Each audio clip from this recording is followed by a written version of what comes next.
Hello again. One might have thought that the recent victory of the women's football team would be something to celebrate, but not, of course, for the BBC. They're worried about the colour of the women's skin rather than their ability to play football. After the match, this is what the BBC commentator said. It was an historic 8-goal victory for England last night as the Lionesses secured their place in the quarter-finals. But all starting 11 players and the 5 substitutes that came onto the pitch were all white. And that does point towards a lack of diversity in the women's game in England. I'm only surprised that nobody asked if there were any sex change cases playing women who were formerly men. This then is the zenith of the modern obsession with ethnicity and race in this country. The fact that white people are representing England on a football pitch is seen as a problem in itself, never mind how well they play.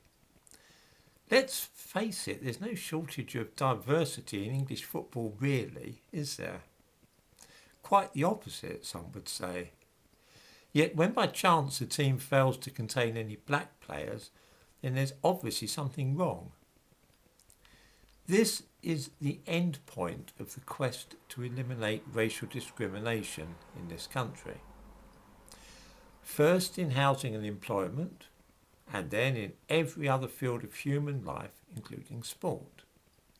Having eliminated it, that is to say, having got rid of the discrimination and bars to opportunity in sport, and I think the number of black sports people in this country, men and women, show that this has been achieved, we reach stage 2 of the process. Stage 2 begins once we have abolished all discrimination in sports and black people have complete equal opportunity to compete and qualify for teams. At this point, the absence of black people in some team is now identified as a problem in itself. It is not enough that black people can be considered for a team and that the playing field is level. In this second stage, black people must be included in the team or there will be trouble.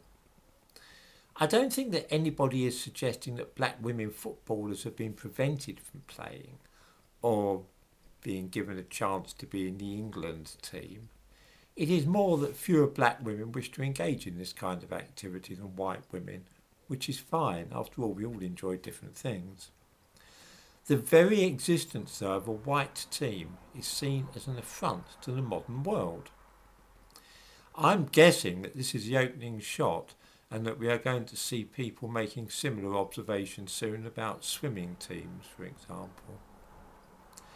It is not just in sport that all white groups are being seen as a bad thing in themselves. Orchestras and theatres are also in the firing line.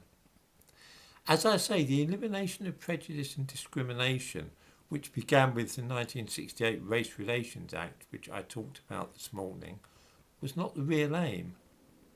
If it were, then everybody would by now be celebrating, and the race relations industry would be packing up its things and dismantling itself.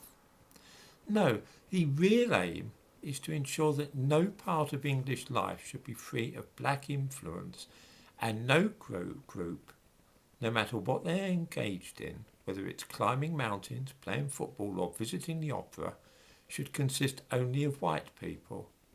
This is sinister. As usual, I give a link in the description to this video to a news item about the subject.